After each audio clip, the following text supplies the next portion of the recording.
Congo Kinshasa, Congo Brazzaville, ba diaspora bisika nyonso partout bozwami pona kolanda magazine Bonda Ekolo Oezali seul magazine d'actualité et pesa kabino ba information ya kitoko e kambami na yemoko le DG valable Alain Dewa. Tofongoli magazine na biso na élément oyoboye ba que cour d'appel ya Kinshasa Gombe a réhabilité Godem Poi na poste na ye ya président ya assemblée provinciale tolanda reportage oyo. Cour d'appel ya Kinshasa Gombe a réhabilité ki mokolo ya lundi 24 juillet 2024 Godem Poi na poste na ye ya président ya assemblée provinciale. Président ya assemblée provinciale ya Kinshasa, Godem Poi azalaki destitué mokolo ya vendredi 7 juillet lors ya vote sur ba 41 élus provinciaux oyo bazalaki présent na hémicycle 34 ba voteki en faveur ya destitution ya Godem Poi. Na yango motion oyo ezalaki initiative ya député provincial Mbonzi wa Mbonzi oyo azali moko ya ba cadre ya parti politique MLC yena 5 autres élus signateurs. Ba missionnaire bazali ko reprocher Godem Poi notamment na abi ya pouvoir pe mauvaise gestion yango biso awa to beti simbonda. Ministre ya communication pe média Patrick Mouyaya a confirmé arrivée ya secrétaire général ya organisation internationale ya francophonie na Kinshasa tolanda élément oyo na bokebi nyonso. Au cours ya briefing ya presse oyo asalaki mokolo ya lundi 24 juillet na soirée na stade Tata Raphaël, ministre ya communication pe média porte-parole ya gouvernement Patrick Mouyaya a annoncé que secrétaire général ya organisation internationale ya francophonie OIF na Mukuse Louise Mushikiwabo akokoma na Kinshasa na mikolo oyo ezali koya. Na côté na ye, vice-premier ministre pe ministre ya intérieur pe sécurité Peter Kazadi lokola ye pe azalaki présent na briefing ya presse oyo atalisaki ke basili kozwa ba mesure nyonso possible pour que secrétaire général ya OIF azala suffisamment protégé. Na oyo etali sécurité na ville ya Kinshasa pendant période ya bagé ya francophonie, Peter Kazadi ye alobaki ke ba prévoir ba patrouille mixte, ba bouclage pe ba contrôle routine pour na maintenir climat moko ya sérénité na période oyo ya 9e G ya francophonie oyo ekosalema du 28 juillet au 6 août prochain. Yango biso to betisi kambonda. Commissaire provincial ya la police Blaise Kilimbalimba asengi na ba motard taxi ba adopter comportement responsable pour na ko éviter bambouteillage na ville ya Kinshasa pendant bagé ya francophonie. Pangi Rachidi azalaki kuna. Na cadre ya 9e édition ya GIA francophonie, pe na souci ko sécuriser ba congolais pe ba étranger o ba wuti bamboka ebele pour na ko participer na 9e GIA francophonie. Commissaire provincial ya la police ya ville ya Kinshasa, Général Blaise Kilimbalimba a sengi na ba motard taxi ba adopter comportement responsable na ba grands acteurs ya ville ya Kinshasa pour éviter ba embouteillage pendant 9e G ya francophonie. Yakoeba ezali ete vice-premier ministre ya intérieur Mwana Mboka Peter Kazadi a rassuré ba Congolais en général pe ba Kinois en particulier pour ba disposition o ezwami pour sécuriser ba Congolais pe ba athlètes o ba ye ko compétir na GIA francophonie. 9e édition ya GIA francophonie o kozala lancé et par chef de l'État Félix Antoine Tshisekedi mokolo ya vendredi 28 juillet prochain selon ministre ya communication et médias Mwana Mboka Patrick Mouyaya azako rassurer ba Congolais que accès na cérémonie ya ouverture ya 9e édition ya GIA francophonie et kozala gratuit. Toko souhaiter kaka ba bonne chance et pas ba Congolais nyonso o ba ko compétir na 9e GIA francophonie biso to beteli bango kaka mbunda. Yo mutolingi basaila yo reportage ya kafu ya mariage na yo ya parti politique na yo tope ya événement ya ndenge na ndenge benga Bonda Ekolo agence bango bazo sala musala kitoko avec professionnalisme.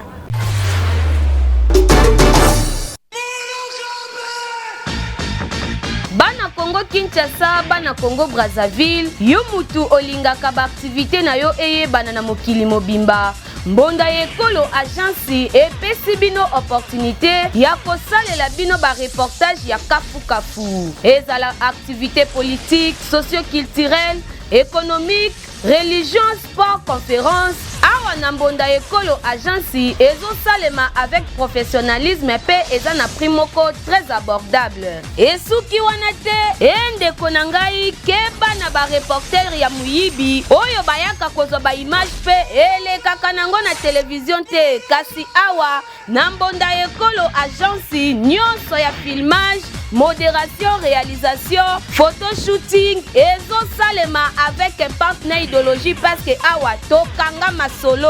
pena oyo etali image yebake okozwa yango pe ata na format ya YouTube. Olingi oyeba bisika tozali benga biso na plus 243 89 81 81 097 na bandeli lisusu na plus 243 89 81 81 097 na mbonda ekolo agence nyonso ya reportage ezosalema kitoko avec professionnalisme et yokanio.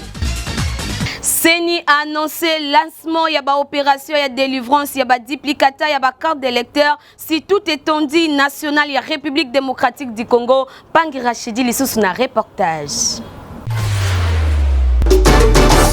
Après clôture, il y a une opération de dépôt, il y a une candidature pour la législation nationale. Au Salemaki le 23 juillet 2023, sur toute étendue, la République démocratique du Congo Mobimba. Et Sengeli Koyeba était Commission électorale nationale indépendante Senina Mokuse annoncé le lancement de l'opération de délivrance de duplicataire de carte de lecteur Kobanda le 2 août prochain. Les bénéficiaires bakokende kozwa yango na ba antenne ya Seni o ezwami na ba chef lié ya chaque territoire pe bisika o bureau ya Seni ezali. Na kati ya communiqué ya centrale électorale o ezalaki signé epa ya rapporteur Patricien Seya apesi ba précision que opération o eye kopesa solution na ba problème ya illisibilité ndenge ba kombo pe ba image ya ba photo e bandaki kobunga na ba carte de lecteur pe ko faciliter ba o ba bungisa ba carte de lecteur bakoka ko retrouver ba carte de lecteur ya sika. Awa Seni a lancé opération ya délivrance ya ba duplicataire ba carte de lecteur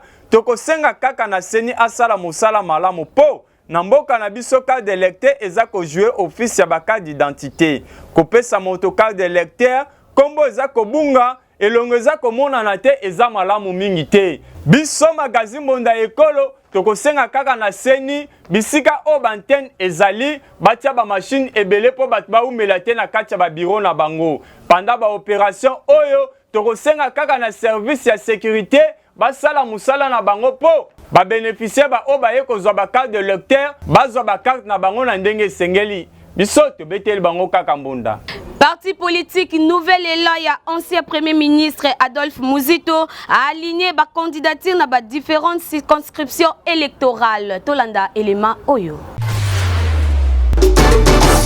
Nouvel Élan, parti politique, il y a ancien premier ministre Adolphe Muzito a aligné sa candidature dans différentes circonscriptions électorales en prévision il y a la législative nationale prévue en décembre prochain. Secrétaire général y a parti Blanchard Mongomba alobaki yango liboso ya presse lo ya interview oyo asalaki ye a justifiaki option oyo na souci ya ko stopper ba propos oyo bazali koloba que parti Nouvel Élan eza prêté pour na maponami ya 2023 pe lisusu Mongomba ye a déploraki ba revendication ya Nouvel Élan oyo ezalaki partagé et pas ya président ya Seni Denis Kadima lo ya tête à tête na ye na Adolphe Muzito pe yango ezalaki prise en compte te. Malgré nyonso oyo d'après Blanchard Mongomba ye affirmaki que parti Nouvel Élan eko participer activement na processus en cours.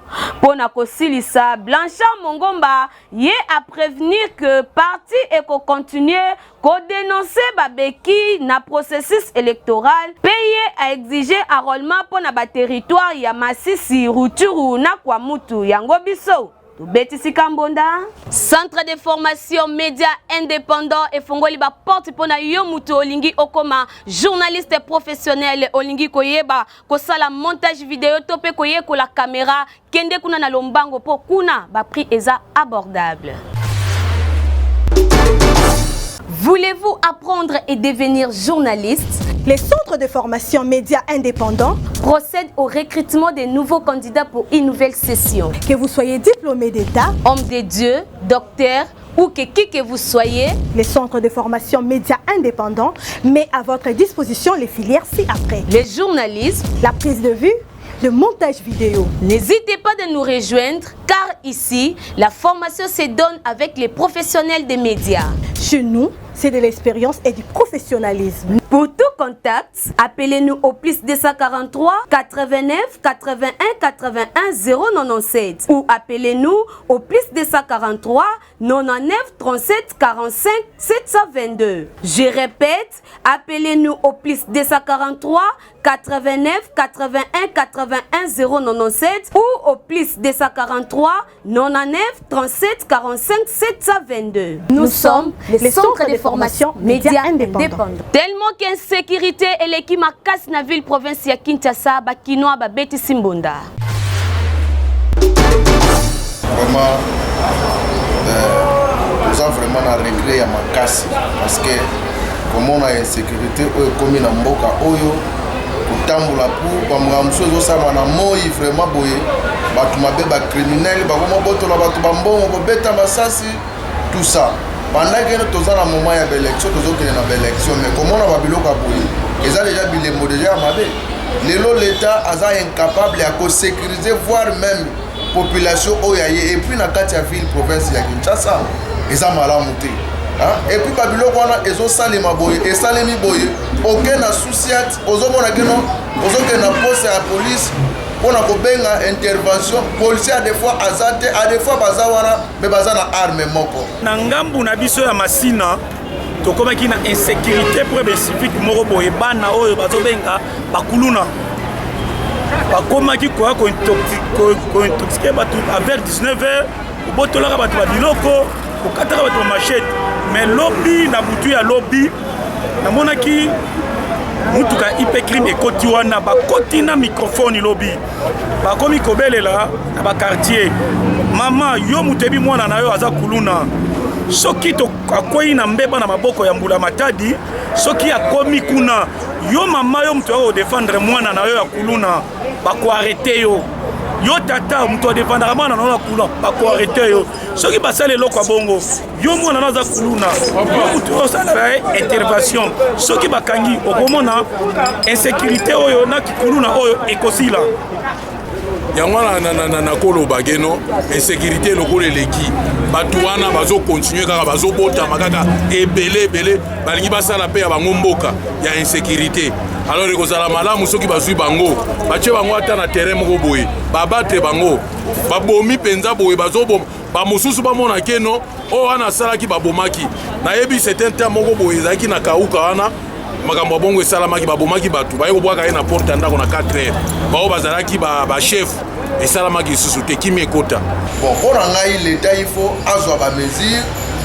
ya kopesa bapolisier basusiat korenforce bango mwa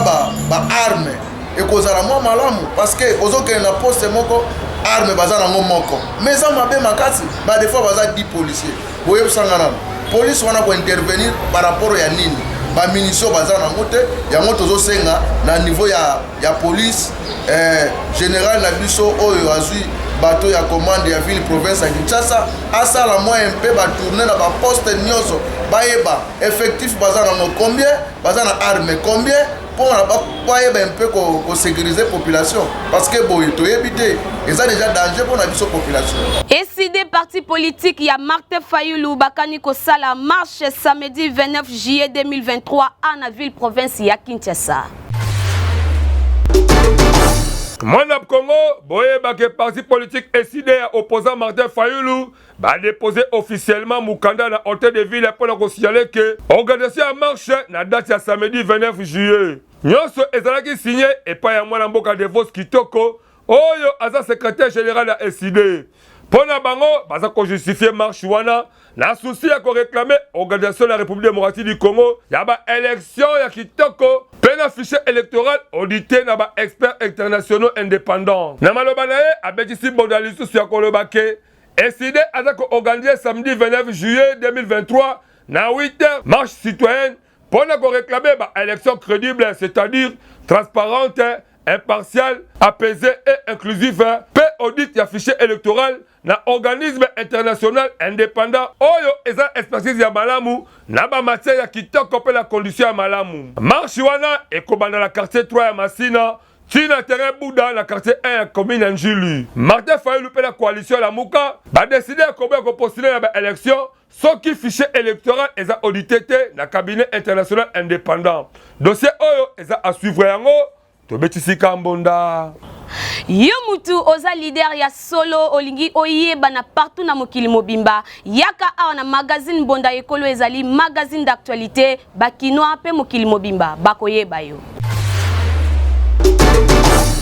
Congolais, Congolaise, yo mutu ozalaka na idée ya développement ya RD Congo, magazine Bonda ya Ekolo baleki ya Yezu, apesi bino opportunité ya koya ko exposer ba vision na bino pona bolamu ya ekolo mobimba. Botala bino moko, tomesana koyamba batu na plateau na biso, po mutu na mutu atalisa vision na ye, yo mutu oza na ba idée ya malamu olingi mboka ekende liboso, magazine Bonda ya Ekolo afongoleli bino ba porte yaka o contribuer na développement ya mboka RD Congo. Oyo ayebi ke aza vrai leader, sala lokola baninga yaka na plateau na biso parce que eza seule adresse oyo eyambaka ba leader ya makasi pe ya solo solo. Tala ndenge ba leader bazali koleka moko na moko bazali koyamba bango epai ya mwana mboka Alain Dewa na Medrine Kambembe avec un partenaire idéologie. To abordaka basi nyonso lokola politique, économique, socio-culturel, religion, pena basi mosusu oyo ezo contribuer na développement ya mboka na biso. Bazomona pero bazana makanisi kimute mabete. Batu mususu kala kimute mabe ya longwanga na ya wana. Me bato bazana miso baomona Congo ezoke na ndenge mususu. Ele na limité na mumbele un peu partout. Donc nazo continuer lisusu na suki wana te. To se sentir à l'aise na kati ya changu na biso. Ok, merci beaucoup. Ndenge kaka bozali komona bango pe bazali balide oyo bandimi ko participer na développement ya ba quartier commune pour que mboka ekende liboso. Na bino pe balide oyo boza kolanda biso bolinga ka développement ya quartier ya commune to pe ya RD Congo mobimba. Bobenga biso na numéro oyo eza affiché na bas d'écran na bino. Toko yamba bino pendant 30 minutes sans débat avec un partenaire idéologie pour que vous exposer ba vision na bino liboso ya population pe aye babino. Yango biso a na magazine Bonda Ekolo to bengi ba leader ya solo pe to beteli bango kambonda. Na économie boye bake dollar eza ya komata biloko na marché surtout kuna kolobate bakinoa baleli makasi. Mwana Congo ekomi kokamwisa ba Congolais surtout à la ville province ya Kinshasa partout sur Otamboli okomona na ba cabine téléphonique ke ba crédit et matina façon moko impossible kaka ndenge dollar ezo ascenseur ndenge moko pela ba crédit na ba mega ekomi kopesa ba kinois pasi ya koleka toyebi te la ngambo ya ministère ya économie si réellement que Warriors wala aza komona ndenge dollar eza komata po ascenseur lango ebebisi nyoso okokena wezo kuta biloko emati cher ebongo soki oye kote ya ba entreprise ya télécommunication amame okolela po okokamwa ba mega oyo to bana kosoma na ba 1000 francs ekomi na ba 1400 francs ebongo 1 giga oyo ezali na 2000 francs ekomi na 2500 francs ekomi kopesa ba internaute na bandeko oyo ba mesala kosala ba telefone pasi ya kokamwa ya koleka nyonso oyo eza kosalema kaka na miso ya gouvernement ba Warriors toyebi te soki pe balali pongi to pe baza komona yango liboso ya kamera ya Bonda Ekolo bino moko boyoka ndenge nini babetisi Mbonda. Mpo na ngai etake Congolais namoni faut l'état landele loko parce que tozonyokama mingi na ba crédit en plus crédit soko somo pesi mbongo na bien mais crédit ngo komi osalela ngo kazo umela soutien ba mega peso umela te nyonso soke nega mbang donc il faut l'état vraiment à landele loko vraiment bon ngai nazo comprendre te population ezo souffrir trop na éviter gouvernement oyo musala nini azo sala ya malunga population ekomi ko nyokwama dollar ezo madatozo ebate ministre de finance na gouverneur à banque bazoko ko stabiliser dollar te pourquoi est-ce que bayebi musala ngoto bayebi te ba crédit au lelo bazoko ko landela te balia biso nanu bambongo ya baramba lia peuple mbongo ram bazoye bate nini bakoki ko sala po dollar emeka ko kita crédit ekita suka wapi soki tokende wapi ezoyebana te mama eloko mobimba suivi ezate nini ezate bakonzo soki soi-disant badepute oyo tovota bayebi kolandela makambo mboka te mboka nini ezanga suivi tobundanaki na ntango ya kala suivi ezala na mboko mpo makambo nyonso tokende normal sikoyo suivi eza te yango oyo olala olamuki bamatisi tomate olala olamuki bamatisi nite olala olamuki dollar ezomata depuis ka dollar emataka na lolengo mpenza bozomona tokomi na suka yaboye biso magazine Mbonda École magazine d'actualité tokosenga kaka na ba warriors bola mukapo année ezali année électorale esengeli boluka ndenge population akoki kosepela di moins na mandat la bino obosali parce que depuis bobandi kaka kolela tozalaka ba Thompson ekita te tozalaka ba soso ekita te bokende me batuna na mibi pona luka ketole babona na kitoko mais nyonso fouin kunika bu otali ba mega esika ba kinwa ba se reposaka ba se retrouvaka bomili susu ko bomba nyonso kala misu na bino yango tobetika mbona po esali pasia letka boko communauté bon émissionné ko tolanda ba fait de société ya mokolo ya lelo avec Ingrid Mateta.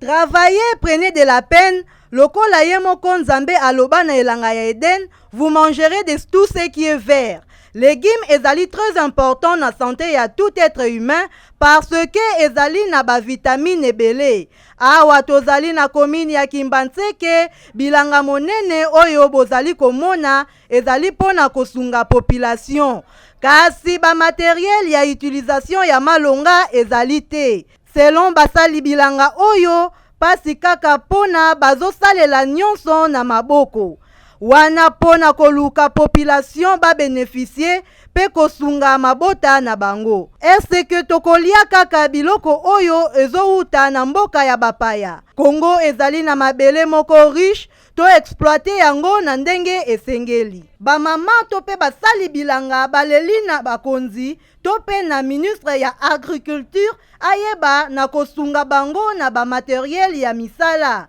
Bapau, machette, Congo to pe bisaleli misusu. Po nyonso wana ezali kaka na intérêt ya bato nyonso.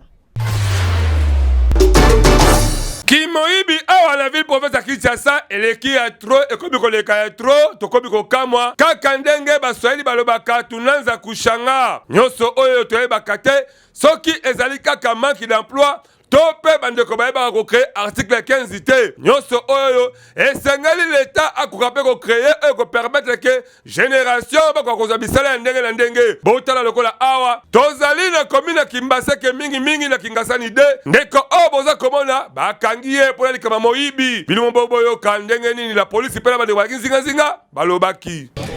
ofilme wana baza bamiyibi so tobengi bango bamiyibi elingi koloba te to ya délinquance emati bana bakomi koyiba nayebi te akoti na boutique ya bato ye amizuli deja eloko na boutique akoti na se ya nzoto na ye kolo boutique akoti atuni ye me ngai nde na kotekela yo napesa yo prix mpo osomba me yo koti yango na nzoto ndenge nini abundisi kolo boutique etumba toyekuta bango na flagrance polo na maboko na ye na etumba na ye toye na ye le temps tozokoma na ye mpo tozalaki na tournée ya dissuasion babimisi oyo mayesi oyo alobi lokola kolo awala di polo noir lokola kolo boutique azolelaki bayibaka mayesi oyo nde ayibaki polo ya noir avant-hier wana lobi lelo changer alobi mayesi oyo batekelaki na un certain chinois alors na tuni au monte ke moyibi kaka na yebaka moninga moyibi alors bango bayone baza wana baza ba candidat na nzelo oyo yebi wana awa tokosenga surtout mingi na bandeko na biso boyebake koyekola musala maboko ezali ici na société soki bokoki te salataki porter mpo luka moya kofaire vivre famille na yo mpo ya boye kimoyibi ekosukelaka mabe mokolo mosusu bakotumaka yo moto mpe ekozala soni na libota na bino boye vraiment kitoko te tobetisika mbunda. Likamo ya bolingo awa na ville province ya Kinshasa en particulier pe en général la République démocratique du Congo et banakate soki ke bolingo ezaka ya solo to pe ya lokuta basi mingi baye bakate relation amoureuse pe prise en charge basi bakanisaka ke soki mobali alingi ese ke akopesa nyonso ya bomoi na ye or que il faut koyeba ke bolingo o mobali azopesa yo ezala ngo métier te peut vivre na couple ezali te kozelaka salaire na fin du mois basi mingi basikana lelo bacélibataire parce que bakalise bango yebalaka ke soki azwi mobali akomisi mobali wana lokola fonctionnaire à l'état epai na ye mpo afutaka ye salaire chaque fin du mois mais esengeli koyeba ke mobali na yo azali millionnaire te aza mpe na mituka ke cher te aza mpe na mbongo akosomela telefone ya iphone te amemaka mpe na barestaurant ya makasi te pe na babusika ya kilo te mais esengeli oyeba ke apesaka yo bolingo ya solo et azala toujours prêt ya kokatisa bapo ya ndenge na ndenge pe akobuka mabanga mpona koluka koprotege yo mobali na yo